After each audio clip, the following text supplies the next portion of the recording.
Today we will talk about a genius personality who has been extensively written about by many authors and has captivated the admiration of many people to the extent that people exaggerated in describing him. Yes, it is Isaac Newton.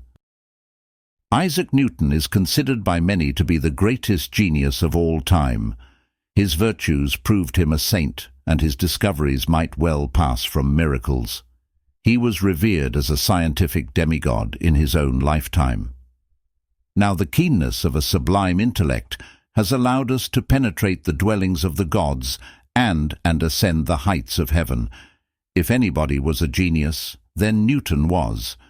It was his maternal uncle who suggested that Newton was too good, too talented to be kept away from his destiny, which was university. Isaac was soon sent off to Trinity College, Cambridge. He was attracted to natural philosophy, the study of the physical world, what we now call science. In the late 17th century, when Newton was a student, science was not held in any particular esteem at all. There was no degree in science. There was no career in science. Science hadn't so far produced any useful results. Newton's professors taught Aristotle's concept of gravity and levity. Newton revealed the nature of light, allowing us to explore the universe. He enabled us to calculate motion and predict change.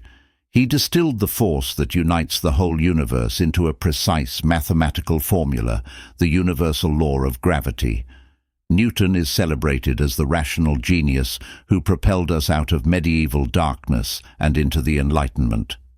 His estrangement from humanity began from the moment he was born at Woolsthorpe Manor, Lincolnshire, on Christmas morning 1642.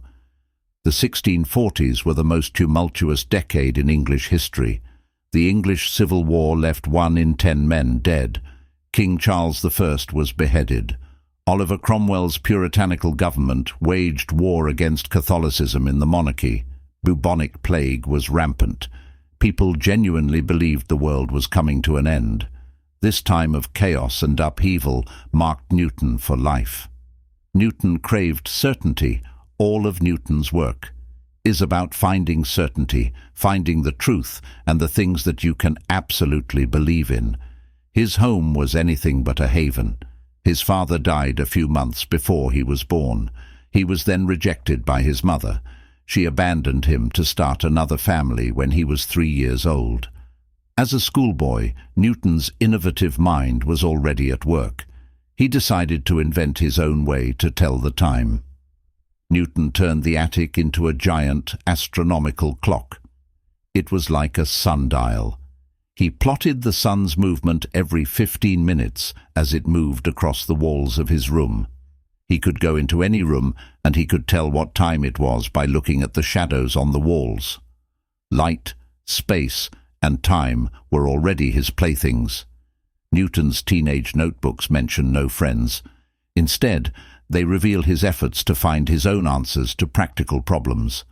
Like alleviating wind, but Newton's fertile mind was almost stifled before it could flourish.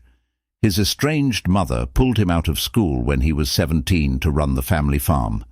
His mother intended he should apply himself to the management of the estate, but his genius could not brook such an employment.